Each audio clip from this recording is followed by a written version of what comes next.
The key battle lines are starting to be drawn for the election. We had immigration yesterday. Immigration figures, and they are down by 10%. It's actually been around a 50% increase in work migration. Well, today it's the environment. So both parties are putting the environment at the centre of their campaigns, but for different reasons, and you will have a choice about what you prefer. The line from the Tories is this. We prioritised energy security and your family finances over environmental dogma in our approach to net zero.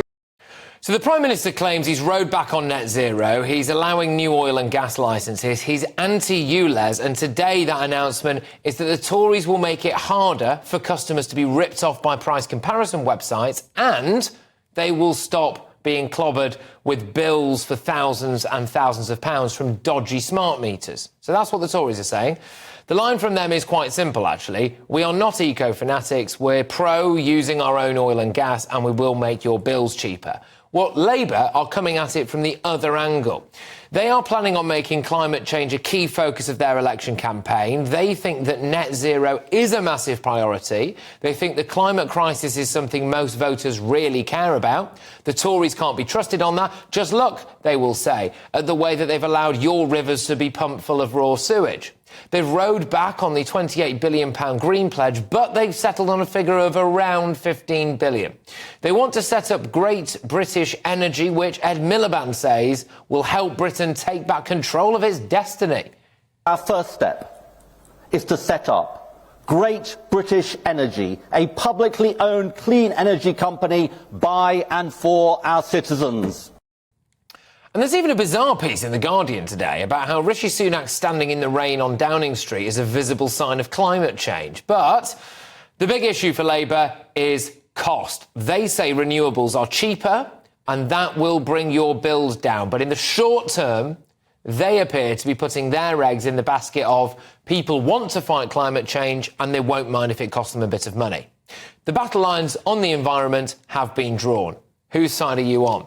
But let's get the thoughts now of my panel. BBC former and ITV political chief John Sargent. I've also got the political commentator and apprentice finalist Joanna Jarjue and broadcaster extraordinaire Alex Armstrong. John, do you think that people really care about the environment at this election? Because the Labour Party really think everyone does.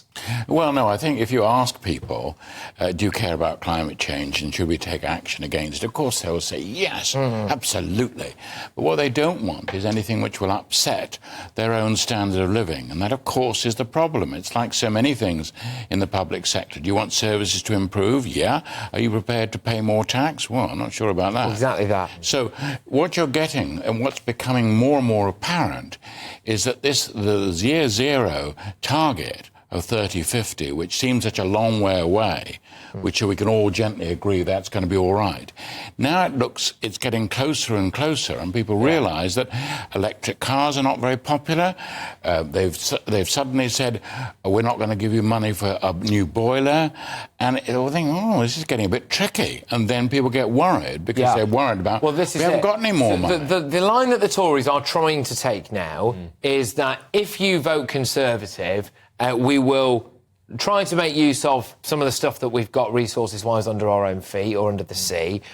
We will do our best to make sure that you don't get ripped off by a dodgy smart meter or comparison website.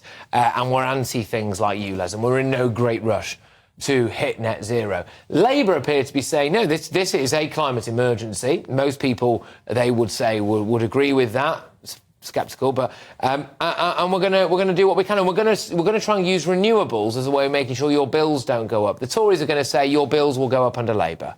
Well, that's true, isn't it? We know that renewables cost more. We know that energy costs more. What really matters to people is how much money they've got left in their bank at the end of the day. It's the economy, stupid. That's the famous saying, right? And this really shows to me that Labour are out of touch with ordinary working class people who don't want any more of this shoved down their throats. They've already been paying out of their backsides for green incentives the last few years, and the government have been putting incentive after incentive into business, and it's not really made too much difference. We're also one of the best countries in the world when it comes to carbon emissions. So how much more do we need to give? Joanna, I wonder if Keir Starmer's making a mistake putting climate right at the centre of his supposed manifesto as and when we get it.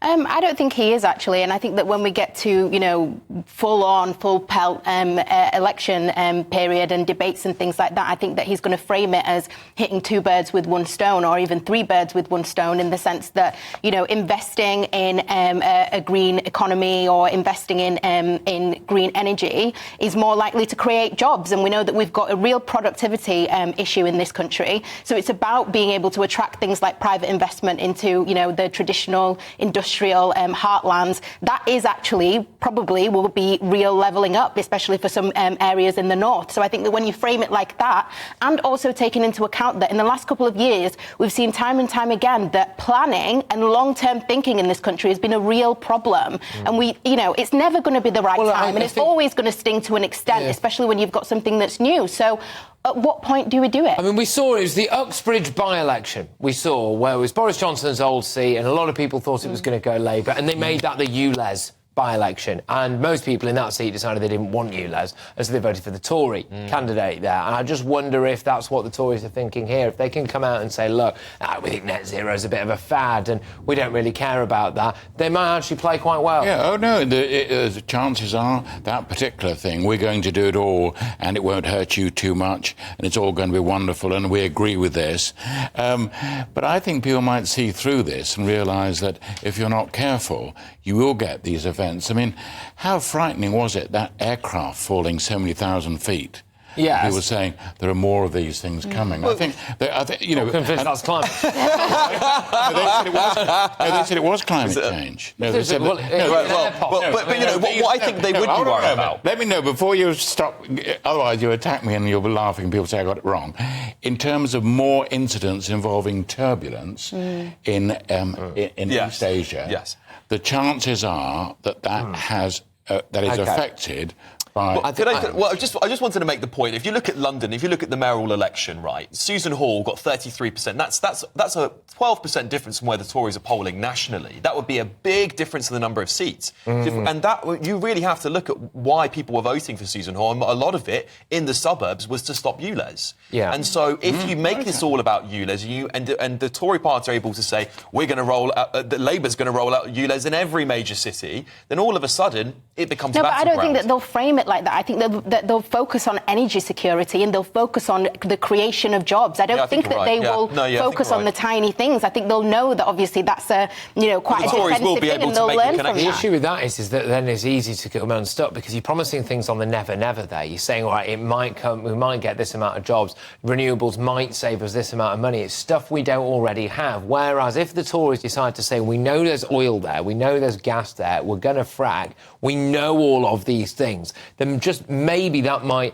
actually play a little bit to their base. I wonder whether, Alex, the Tories have been helped out a bit on this, but some quite hysterical climate stuff recently from The Guardian, which was linked, by the way, to this article. It was in this article where they were saying Keir Starmer was going to put the climate at the heart of his manifesto, where it said that Rishi Sunak standing outside in the rain on Downing Street was a visible sign of climate change. And you think, well, hang on a minute, if Keir Starmer's appealing to that kind of mindset, I think most people find that laughable. Well, yeah, I mean, I thought it was ridiculous, isn't it? This is Britain.